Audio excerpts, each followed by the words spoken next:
Welcome to Shelf Talkers, a podcast from Village Well Books and Coffee in downtown Culver City. Hello, Jared here. Julia and I at Village Well have a wide-ranging, fun, and insightful interview for you all this week on Shelf Talkers. We interviewed the prolific romance and fantasy author Olivie Blake, whose stories and thoughts we barely scratched the surface of.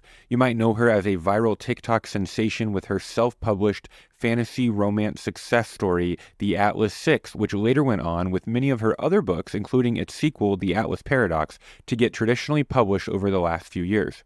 Her other books include the romance Alone with You in the Ether, the young adult My Mechanical Romance, and fantasy books One for My Enemy and Masters of Death, and many more.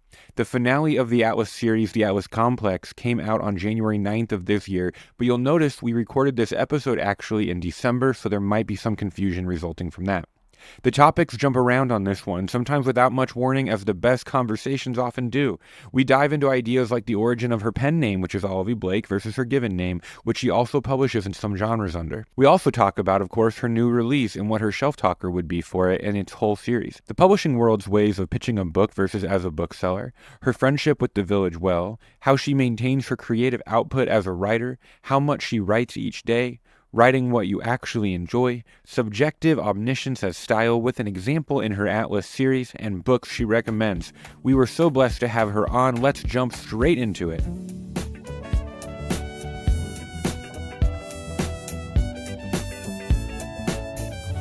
The name Olivie Blake is the pseudonym I used while I was writing fan fiction. I wanted to write erotica on the internet without my mother finding it. I started writing fan fiction in January of 2016, and I did for, I think, like 5 or 6 years. I felt mentally healthiest while I was doing it, and it felt like, okay, this is like the frequency of life. Our trademark shelf talker question is, would you be willing to write a shelf talker, which are one of those little pieces of cardboard that we have lined around all around our store, about the Atlas Complex, which is your new release? Yes. Yeah, so it just basically pitch your book. I think that a publishing sales department sells books one way, which is in the broadest possible way, Right. and then booksellers sell it in a much more niche way, which is much more valuable. I am far more interested in what a bookseller has to say about a book than in what the publishing sales department has to say. Because you are an artist who enjoys readers, not a marketer who enjoys advertising dollars. Yeah, right. I'm not trying to buy something. I'm trying to love something. And so this is a big job. Like, That's beautiful. Yeah, I'm not trained as a bookseller. I've had the pleasure of being in the tour booth the last couple of years at Comic-Con, and I try to hand sell books, like not telling people who I am, just to like pretend I'm a bookseller, because I want, from a bookseller perspective, what will you love about the book, as opposed to why should an enormous demographic purchase it? Why should a bunch of people barely like it enough to buy it versus why should a few people love it? The tension between the idea of the Atlas 100%. Six, which is that dark academia, 6 are chosen, but only 5 can walk away. Like, that's the hook. Right. But it's very, even to me at the time when I was writing it, I was like, this is a very derivative hook. This is like something that you've seen before. That's like, in order to enter a cult, you have to kill someone. Yeah. Part of the point of the shelf talker is for people in our community who maybe don't know Olivie Blake, but have seen Olivie Blake all around the store. All around the store. This is part of my sinister plan. I'm making my way there very circularly. I can hear it. Which is part of what you have to love about my books. I, as a reader, I like to be surprised by a book. I am not looking for something that feels like something I've read before. I am looking for interesting voice, interesting form. I don't need my characters to be good. I don't need the plot to be complex. I just need to be like, yes, tell me this story and I will follow you anywhere. And so I write for the intellectually curious reader, the reader who wants to think about something, the reader who wants to like carry the book around in their head for a little while afterwards, like kind of like unravel it and play. I write like brain toys. Toys. That's such a fun way to put it. I'm going to pitch you the Atlas series. The Atlas series is a thought exercise full of brain toys.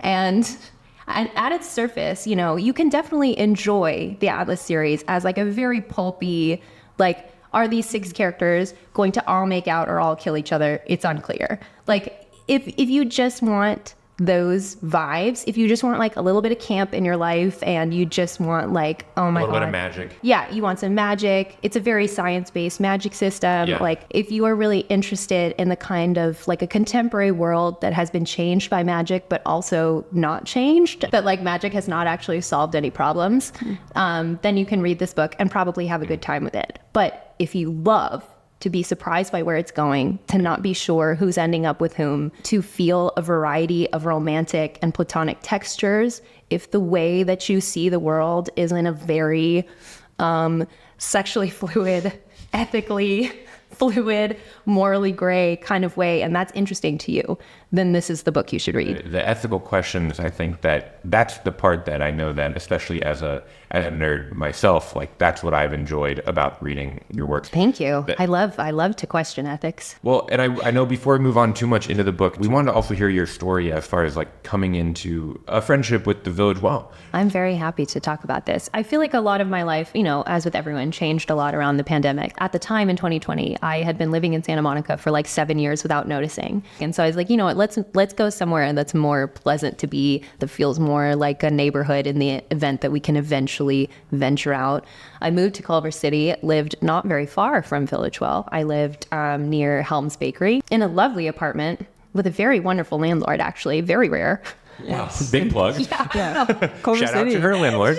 Shout out to Culver City landlords. I love Culver City. I think downtown Culver City is so cool. And then I was doing a podcast with Drew Broussard, the Tour Voyage into Genre podcast. Drew's a great interviewer. He is the brother of Valerie Broussard, the singer-songwriter who is native to LA, and her neighborhood bookstore is Village Well. Wow. Fun times. I think she had a recent John's song connected with Kygo. So plug for her as well. Wow. A lot of plugs. A lot of plugs today. There's no competition here. We're just here to plug everybody. And I really wanted to do, a system of personalization where because people are starting to ask, like, can I mail my book to your house for you to sign? Like, I would prefer that not be the case. So I was looking for a store that we could have, like an easy way for me to come in and personalize it. And, Village Well is such a small neighborhood store that Jen was just like there. So I could physically ask the owner, like, can I do this? Yeah. And so since then, I think we've established a really good relationship. This is a bookstore that I feel at home. Well, thank you for explaining that. We're so excited that you are a friend of the store. And I know I've seen you come in to do signings, and people don't know out there that we offer through our website, and you plug us on your website, I believe, right? Yes, I do. Saying, like, I saw you want a signed copy. I saw the cutest Instagram post from you where you're holding a water bottle and you're shouting out Village Well. I was like, oh. So we want to ask, you're so prolific and you write so much. And you've, if you look at our bookshelves, we have you in fantasy, we have you in young adult, we have you in bestseller hardcover, bestseller paperback, things that are just surviving. Cool. And that's not even our decision. That's just the list we get from the publisher saying these are the bestsellers. Yeah. And then when you go to your website, you have 3 books coming out next year alone, including the Atlas Complex. Yes. And then you have a list of, here are 4 more books coming out over the next decade. Yeah. How do you, one, maintain that level of creative output? And like with that, how do you trust yourself enough to write that much and trust that this is all good and that people are going to love it? Not that you trust that from a marketer, publisher perspective, but I feel like as a creative, that's such a question that I know that I ask. Yeah. Well, I've now had the wonderful benefit of meeting a lot of other authors and talking about their craft. And so I can tell you that there are a lot of authors who have a very different mindset than me when it comes to creation. First of all, I should say that I can write that much because I'm very mentally ill. I like to point that out. What do you mean by that? Yeah. Oh, well, I'm bipolar. And so for me, the creation of art and the act of creativity is something that I use to keep myself well. It is the thing that I feel most well doing. And I like to talk to people who struggle with depression or anxiety about the ways that creativity is very, medicating almost, that the act of creation is very cathartic. And it's something that I do because I have to. And at the same time, I don't like to linger searching for perfection. So what I was going to say is that there are some authors who I really admire who are extremely talented. Alex E. Harrow, for one, Katie Hayes, who wrote The Cloisters. I respect them and their intellect so much. But they do this thing where they rewrite their entire manuscript 3 times. I'm like, This is not my process. My process is we sit down, we write something. Like I said, I, as a reader, I don't know where we're going. And as a writer, I don't know where we're going, but I also don't need to know where we're going. We'll get there. And that's part of the almost healing journey within yourself as you're creating. That for me is like, we're starting with this clean slate and I'm not intimidated by the blank page. I'm excited by the blank page. I'm going to tell a story to myself. I'm not going to worry about whether it's interesting, whether it can be perfected. I'm going to write it down. Once I understand what the story is, then I'm going to go edit it so that someone else can understand it. But I don't start from scratch is the important detail. So I write something, I write it for me, I write it for someone else to understand, I write it so that it is clean and polished, and then I move on to the next thing. We're not trying to write the perfect book ever. I am not this one project. I am N+1. You know, I am whatever comes next. I'm everything that comes next. For me, it's a question of like, was I true to what I was trying to tell with the story? Is this story honest in a way that is, you know, important? Like I said, a lot of my books are like thought exercises, something that enters my mind and I'm like, okay, let's work through this. Like a therapy session. And then, you know, is it good enough? It's good enough. Now let's try and do something more innovative. Let's do something different. Let's do something that feels bigger in a more like in a way that's achievable now because I wrote this thing that wouldn't have been before. But it's always the next thing, which is not always the healthiest like mindset because I'm not good at resting. I'm not good at like, let's sit in this thing that we've achieved. It's kind of a gift. It's kind of a treasure though, because we have I'll say this as a, I guess, an audience member or a reader.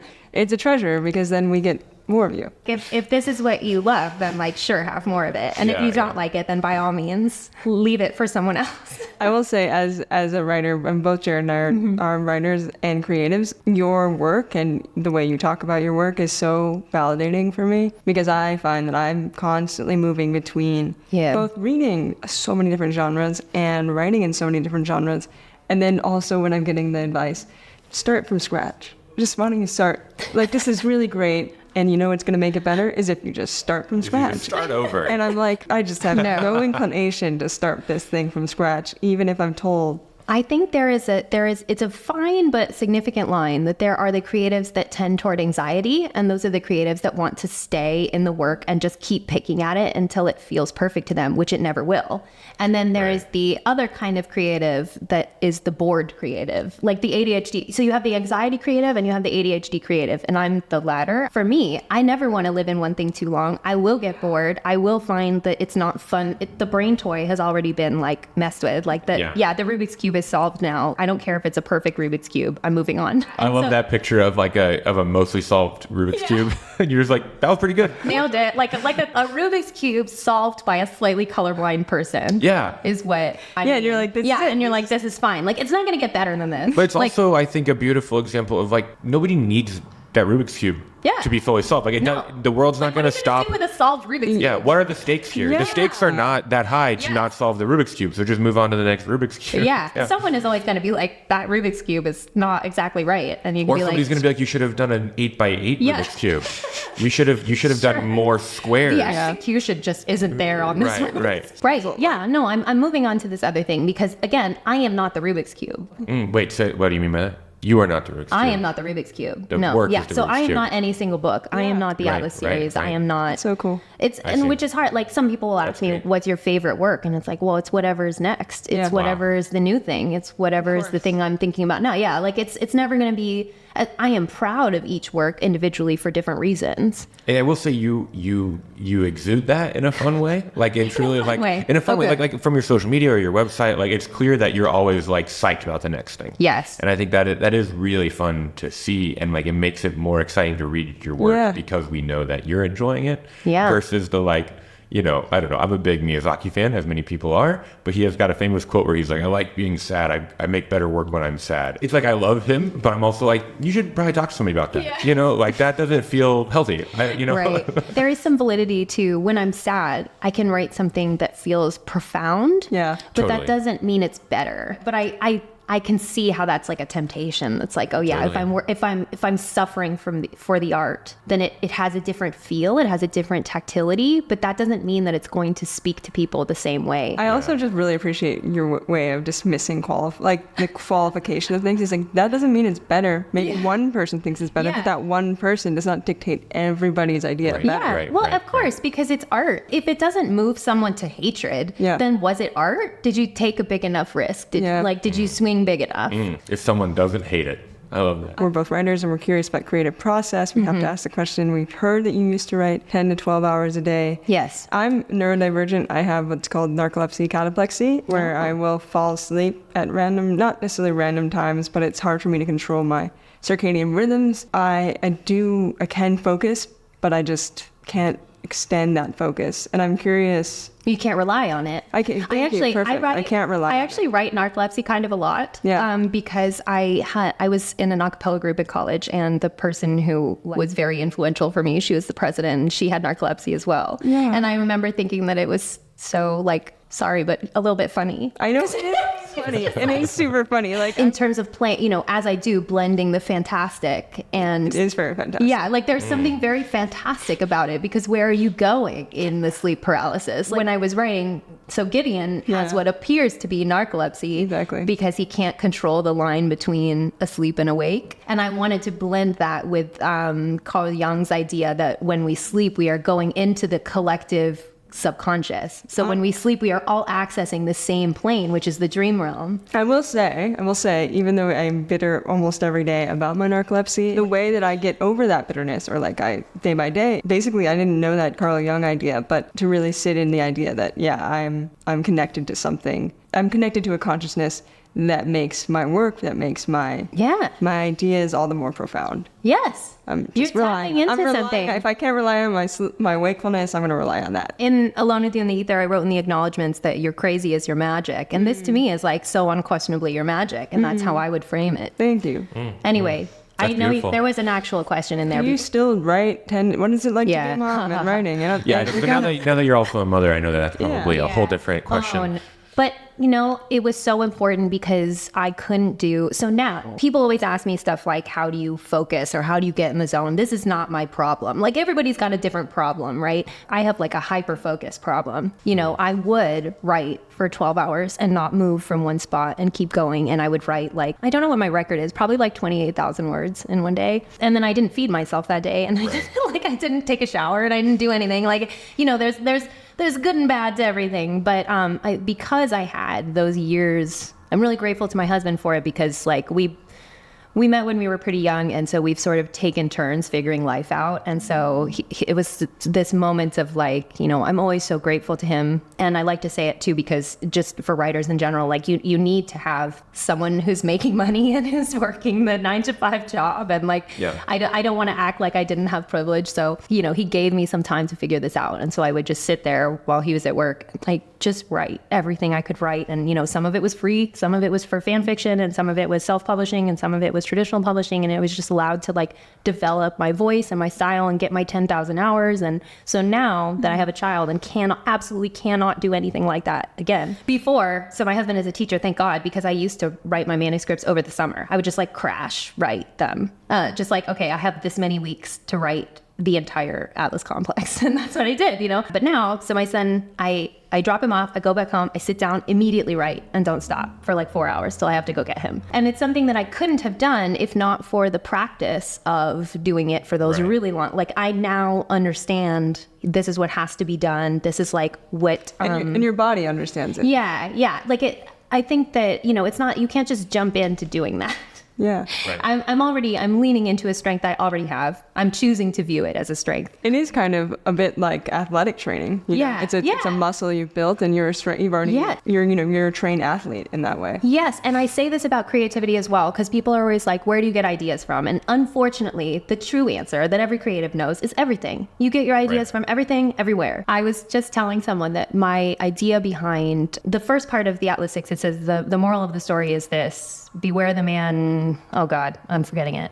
something, if you're not right whatever. Yeah, it's fine. But the reason that it came to mind was that my old roommate and I were talking about how when you go to Vegas, all these club promoters stop you on the street. As a woman or a female presenting person, club promoters stop you on the street and they invite you to these exclusive parties and you don't have to pay anything. And but you do have to wait in line for at least an hour, right? And the reason for that is because you, as the woman waiting in line, are enticing the male customers who actually pay money. They're the actual... Wow. So my friend, he said, it was so good too. He said, if you don't know what the product is, then you are the product. Yeah. And I've heard that about tech too. Yeah. No, it's true. It's true about tech. He's actually a systems engineer. Okay. And I don't think he was, I don't know why we were talking about this as related to Vegas, but I remember that That's implanted. a funny example, yeah. Yeah, it implanted in my head. And I was like, yeah, exactly. Because you, as the woman in your little tight dress, waiting in line, you are the product.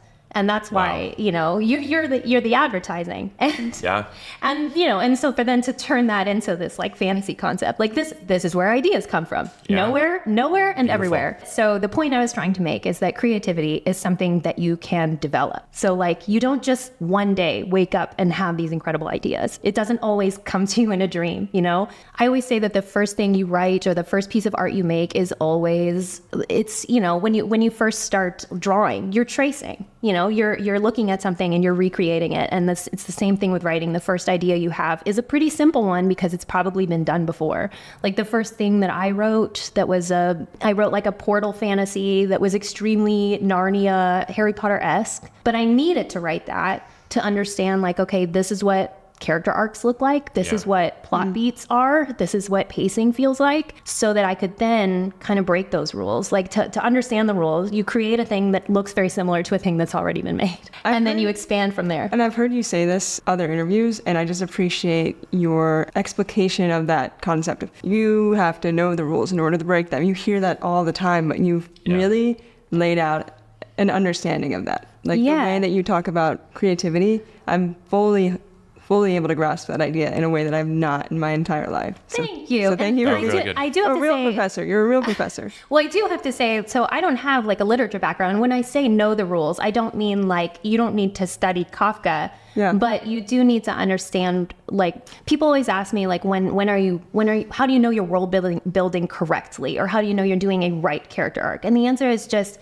what do you like in the books that you read? Yeah. What about that speaks to you? And you can break that down into parts. You can understand why certain books speak to you more and which parts of that are you reverse engineer what the rule is from understanding what you like about it. So you're never creating something that is universal. You cannot create the universal piece of art. Ooh, that's an interesting concept. Oh, I just love that. Yeah. What if there was a universal piece of art? That would be really interesting. Okay. How all art points to it in some way, almost like a platonic idea. Yeah, I feel like that's being built into a world right now, but we won't see it for a few years. I'm going to be on a podcast some years from now and be well, I was doing a podcast for my beloved Village Well. Another plug. When I read your works, I feel like your style is such a distinctive quality that I tried so hard to figure out how to approach it, but here's my attempt at describing it, and I just want to hear your thoughts on it and then, how you arrived at it. Okay. So when I read your works, it feels like the narrator is essentially a person observing it that isn't an omniscient narrator, but is another human person essentially subjectively experiencing what's going on and then relating it as best they can. And I wrote a sentence that I feel like is an Olivie Blake-like sentence because in trying to explain this understanding of kind of your tone of he walked up to her with a smile, or at least she thought it was a smile. It could have been a calculated smile hiding yet another grimace he was all too practiced in. Right? Yeah. Feels like a thing, right?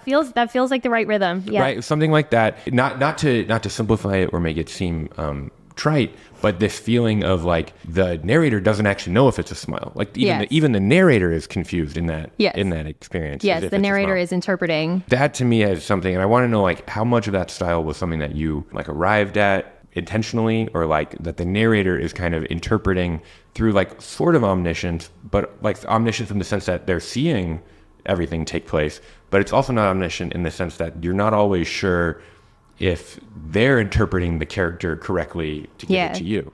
Yeah, so I guess you could say it's omniscient but not objective. Yeah, very subjective. Yeah, that's because I don't trust anyone. I don't believe that there's I don't believe that there is a universal narrator or a reliable narrator. Sure. I think that everybody is telling lies. And when I say that my books have like things for your brain to play with, part of that is which character is telling the truth, and are they telling themselves the truth? A lot of the times I find people aren't catching the sort of sub-layers of, yeah, sure, a character said this, but did they mean it? Did they mean it? Do they believe in it though? Because those are two different things. Maybe they did mean it, but so do they mean it? Do they believe it? Is it true? And those can all be different things. And like, if you really dive into what we tell ourselves and the narration we create for themselves, the narratives, I guess, I think that as humans, our way of understanding the world and how we fit into it is to create a narrative. And we are always a character in it, but we're also always a sympathetic character in it. Yeah, we always representing ourselves as the main character to some degree. Yeah, and to me, like, this is the most honest way that I can tell a story, which is that this is what this character believes is happening, and that's why they're acting in this way. Whether you as the audience disagree is not necessarily relevant. It might be. In the Atlas series, this is where I do this very directly, which is like the truth is not necessarily on the page, but you as the audience are meant to recognize it. You are meant to see this thing that the character just did is wrong, but they don't believe it, and the people around them don't believe it. And what does that mean about the world? Like, what is that, like, sitting with the space between perspectives is where the actual truth is. And that for me is fun. Like, for me, that is a fun reading experience. It's not true for everyone. It reflects reality more. I was going to say, and like how, everything is subjective, but insofar as we all think of ourselves as sympathetic characters, we all think of ourselves as reliable narrators. Right. The Atlas series is very interesting for me because I wrote a corruption arc that many people view sympathetically, that everybody, like, that people are interpreting as sort of like a baby girl villain, but she's not. She's a real villain. She's an extremely self-centered person who has allowed her trauma and her pain to rewrite the scale of her empathy. But because we are able to see that journey from inside her head, it doesn't feel wrong. You can feel it going off the rails. You don't necessarily say that's an evil person. It's like that person. Yeah, so I'm talking about Livy Rhodes in the Atlas series. Sure. And Livy is meant to, like, the whole first book is meant to be, this girl could be you. This girl could be your friend. Like, this girl has felt things that you felt. And then over the course of book 2, she allows those things to change her in a way that's kind of like, that's the first time I think that you as the audience are meant to feel the tension of like, this is going wrong. Like, she's not doing what she's supposed to do. She's acting on what she believes is a universal standard of ethics, but isn't. Right. And so to see where that goes in the Atlas complex is meant to be conflicting. It's you as the audience. I wrote her this way on purpose. I really resent, sorry, I'm going to take this opportunity to complain. I really resent when people call her a self-insert, because people are like, oh, she's like, obviously the writer loves her so much, when, like, it should be very clear that I do not. That you think she's not doing. Well, I don't not love her, but she is a metaphor for a type of person who is going to who's going to lose their humanity because they allow the world to shrink to their own pain. And I think that's especially true in politics right now. Like, it's never not true in politics, but like, certainly, like 2016 onward, we've seen like a type of, voter and a type of idea about the world that is very centered on just one person's pain. And so I wanted to write her that way so that the audience felt the tension of like, I don't want her to do this, but I don't want horrible things to happen to her. So it is so sensational, the Atlas series, because what you've done is given the audience a space to grapple with basically ethical thought experiments. So like, this is what I'm saying is like, you're giving the audience like a means of basically a route for philosophy, for their own like building of ethical. So like, if you want to, you could read this and really think about it. You could really tear this apart and ask, like, what is the ethical decision? Which which parts is each character culpable for? Or you can just read it and be like, who's gonna kiss? And honestly, that's the best pitch for the book, I think, is that. Well, this is another hard question. Okay. But would you be willing to write a shelf talker for one book? And it doesn't have to be your favorite book. It's just one book that in your gut immediately just springs up. Like if you could contribute to our shelf talkers in the store. Yeah. Like what book does Olivie Blake want to everybody to read right now? Oh God. I know. Well, whenever this happens, it's like, I've never read a book in my life. I feel this, you must feel this too, this pressure of like, you want to pick a book that's like by an author of color and a marginalized author and someone who's not like getting the hugest marketing campaign, but also the books that get big marketing campaigns are usually worth it because they're such good books. And then it's just this weird unending thought experiment. Okay. I'm going to say 2 books because I read 2 really, really impactful books this year. And I think they're different enough from each other that we're going to go with it. Okay. So I Never Promised You a Rose Garden by Joanna Greenberg, which is a fictionalized memoir about a woman. She was a girl, a 16-year-old who was hospitalized with schizophrenia in the late 60s. I Never Promised You a Rose Garden it's for the mentally ills.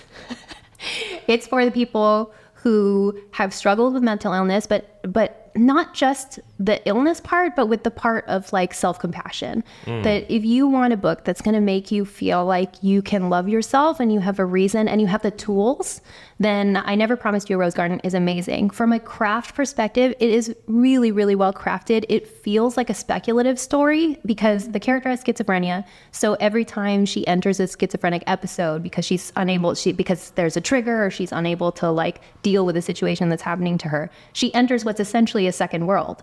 So it feels like a portal fantasy because she's built in her mind this entire second world where there are different gods and there's a different language and everything means different things. And her trying to like the neurodivergence of trying to wrestle with what are the social cues telling me that I don't understand. Yeah. It's like a completely second world in her head. Wow. That's a cool picture. Yeah. So it's a really cool book. And it made me like, I cried like 5 times just from like catharsis of just like, you have finally told me something that I can understand. That there's all this stuff about like, the point is not like the idea of being well doesn't mean being cured of sickness. And everything that you think of as the sickness is just a symptom. And it's just this really, really beautiful way. I feel that I can move more easily in the world because I've read this book. And then the second book is An Impossible Thing to Say by Arya Shahi, which is a YA novel written in verse, a period piece set in 2001. Okay. Wow. That's already 2 decades ago. Yeah. Well, so that came out this year. It's brilliant. Arya is a friend of mine. And I will be totally honest with you that I was going to lie to him. I was going to be like, oh yeah, it's a great book. If it wasn't, yeah. It's you were prepared genuinely to lie. a great book, again, from craft and form, because the character starts, is a first-generation American, is kind of feeling separated from his native language, and he feels separate from his family. He's very shy, he's very introverted, and so initially it's just kind of lines of observation, like unrhymed poetry, and then as he gains this like certainty of understanding, he listens to rap for the first time, he finds his flow, and that is a metaphor for him like understanding himself and the way he fits in generationally. And it's 2001, it's written by a Persian author, so there's the conflict of Islamophobia. Sure. And Arya is incredibly talented. It's a beautiful, very quick read. I am really happy that it exists for my son to read someday. Beautiful. Thank you so much. Those were great Shelf Talkers. Okay. We're so thankful, all of you, for you coming through and talking to us and giving us so much great discussion of your books. And thank you for making the time. These shelves talk to us. Isn't that right, Julia? That's absolutely true. And sometimes we talk back. Thank you so much, all of you. Thank you. Thank you for having me. Thank you.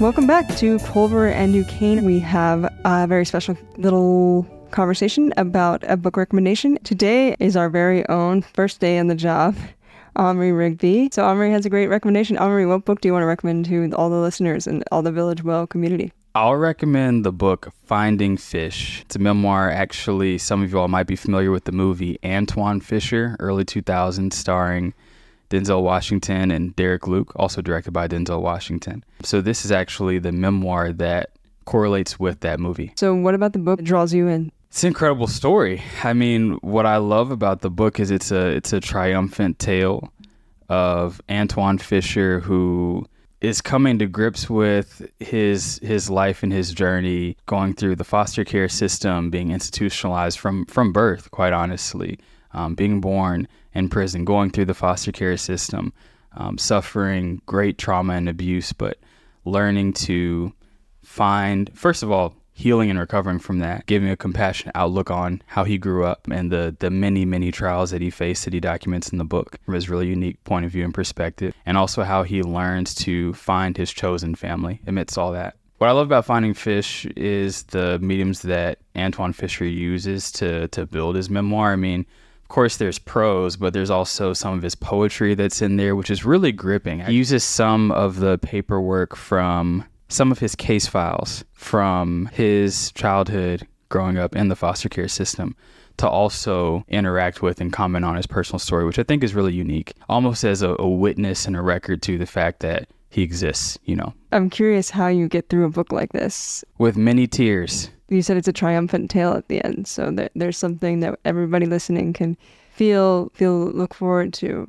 Cool. Thanks so much, Omri, and thanks so much for joining the Village Well Books and Coffee team. Y'all will see Omri behind the register. Say hello. Say hello when you're in the shop and buy Finding Fish, the memoir.